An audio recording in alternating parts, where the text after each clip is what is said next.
Education जी असां वटि degree बि आहे ऐं केतिरी न सुठी डिग्री आहे। अगरि एजुकेशन जी डिग्री हासिल करे हिकिड़ो कोई लेक्चरर थी वञे थो ऐं ख़ासि करे अॼुकल्ह जेको रुझान वरी हली रहियो आहे त सर्टिफाइड टीचर्स हुजनि।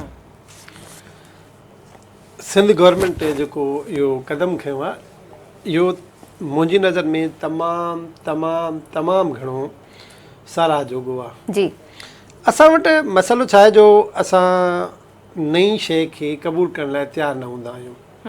ऐं जेको इहो टीचिंग लाइसेंस जो जेको आइडिया आहे उहो सिंध खां शुरू थियो आहे ऐं उन जो पहिरें फेज़ में जिन टेस्ट पास कयो उन्हनि खे माशाअल्लाह गवर्नमेंट जी नौकरी मिली चुकी आहे जी ऐं ॿिया फेज़ ईंदा। वॾी अजीब ॻाल्हि आहे त जेको वकील थींदो आहे उहो बि लाइसेंस वठंदो आहे, बिल्कुलु जेको डॉक्टर थींदो आहे उहो बि लाइसेंस वठंदो आहे, टीचर खे लाइसेंस न वठणु खपे। ऐं मूंखे ॾाढी हैरत थींदी आहे त जेके वेठा आहिनि टीचर उहे मुखालफ़त कंदा आहिनि।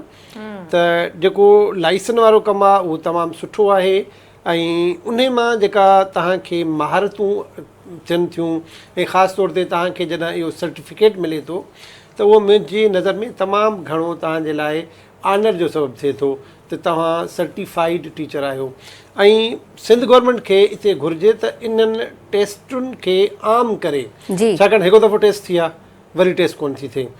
जेतिरो जल्दी जल्दी इहे टेस्टूं थींदियूं ओतिरो घणा माण्हू असां वटि सर्टिफाइड टीचर थींदा। ऐं ज़रूरी बि कोन्हे त सिंध गवर्नमेंट हर वारे जेके टेस्ट पास कनि उनखे नौकिरी ॾिए। जेकॾहिं हो हिकिड़ो रखनि त मां जेको पास कंदो ऐं असां वटि जेके वैकेंसीज़ हूंदियूं उहे नौकिरी ॾींदासूं, ॿिया प्राइवेट सेक्टर में कमु कनि ऐं प्राइवेट सेक्टर खे बि इन ॻाल्हि जो पाबंद कयो वञे त हू सर्टिफाइड टीचर्स खे अहमियत ॾियनि ऐं उनखे अवलियत ॾियनि। मुंहिंजी नज़र में सिंध गवर्नमेंट जो इहो फ़ैसिलो तमामु सुठो आहे, पर इन में कुझु सुस्त रवि आहे। इन खे वधीक तेज़ी अचे त जीअं असां वटि जेके सर्टिफाइड टीचर्स आहिनि उन जो तइदादु 100 जे बजाए हज़ारनि में थिए त जीअं जे सॼी सिंध जी जेका ज़रूरत आहे उहा पूरी थी सघे। बहितरीन ॻाल्हि कई तव्हां। ऐं जेकी एजुकेशन जी डिग्री आहे असां वटि इन खे बि थोरो आम न कयो वञे, इन ते बि थोरो असीं अगरि ॻाल्हायूं त असां वटि एजुकेशन जी बि डिग्री आहे हिकिड़ी अलॻि सां। मां हिते थोरी वज़ाहत तव्हांखे कयां। बेसिकली हर डिग्री एजुकेशन जी आहे, जी बिल्कुलु बिल्कुलु, पर हिन खे तव्हां चओ टीचर एजुकेशन। टीचर एजुकेशन हाणे बुनियादी तौर ते जेका टीचर एजुकेशन आहे उन में 3 शयूं शामिल आहिनि। ठीकु, हिकिड़ो बीएड जेको 4 साल जो थिए थो, जंहिंजो नालो आहे BEd honours elementary 4 year programme, जेको इंटर खां पोइ जेको शागिर्दु हूंदो आहे दाख़िला वठंदो आहे। ॿियो आहे बीएड ऑनर्स सेकेंडरी 2.5 ईयर्स, उहो जेको ग्रेजुएट हूंदो आहे उहो दाख़िला वठंदो आहे। ऐं ॿियो आहे बीएड ऑनर्स सेकेंडरी सेम नालो, पर उहो 1.5 आहे, 1.5 साल जो आहे ऐं उहो वठंदो आहे जेको मास्टर हूंदो आहे। हाणे उन जी जेका अहमियत आहे उन आख़िरी प्रोग्राम जी उहा ई आहे त उहो एमएड जे इक्वल आहे ऐं तव्हां इन जे बुनियाद ते डायरेक्टली लेक्चरर बि थी सघो था, त तव्हां PhD बि करे सघो था, MPhil बि करे सघो था। त ॿी बाक़ी जेको एजुकेशन जो मज़मून आहे उहो कॉलेजनि में, जनरल कॉलेजनि में ऑप्शनल मज़मून जे तौर ते पढ़ायो वेंदो आहे।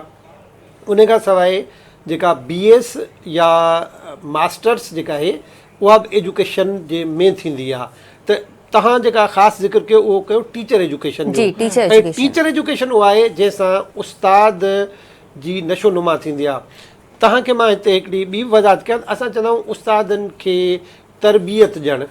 मां इन तरबियत जो क़ाइल कोन आहियां, मां इन ॻाल्हि जो क़ाइल आहियां त उस्तादनि जी नशो नुमा थींदी आहे ऐं इन टीचर एजुकेशन जे ज़रिए उस्ताद इन क़ाबिल थींदा आहिनि त हू तदरीस जे अमल खे ईअं सरंजाम ॾियनि त जीअं जेको शागिर्दु आहे उहो कामयाबी सां सिखी सघे